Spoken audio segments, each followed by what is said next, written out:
So my book, it covers all forms of abuse and trauma that women face and how to overcome and heal. And I am proof of that. In my book, I do use my own personal story from my marriage and all the abuse that we faced with myself and my children from my ex-husband. One of the very untalked about forms of abuse is medical abuse, which is what I'm going to talk to you about right now.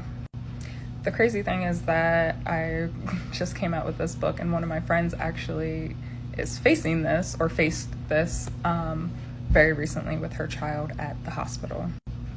I just have to say that I'm very proud of her for not giving into this and taking a stand and demanding that this get attention that it needs. And then, lo and behold, I faced this today with my son. Now, I will say what I faced today, it falls under the category of medical abuse, but we weren't medically abused in that sense because I knew what to look out for, and I know my son's condition, and I've been down this road more than enough times. But let me help you figure out what exactly medical abuse is and some signs and things that you can look for so this doesn't happen to you and your children. One, if they're trying to push medication that your child does not need or allergic to, like they did to me today, that's a form of medical abuse. And listen, I said push, not just suggest. Another one is if they're doing something behind scenes that you may not know about until you get the bill later, and they're trying to increase the amount of money for your insurance to claim and to pay them. That's also a form of medical abuse.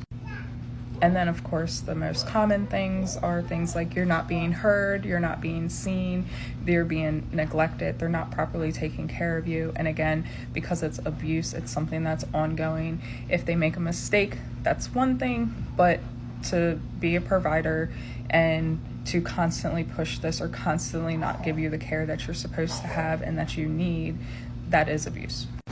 Medical abuse can be very, very traumatizing and have very serious, long-lasting effects because we typically believe in our providers who went to school for this type of thing.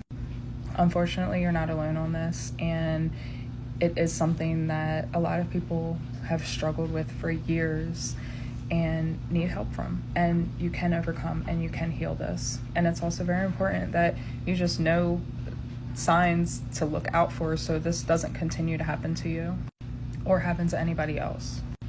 Don't be afraid to say no, don't be afraid to ask for a second opinion, and don't be afraid to just walk out of there and leave.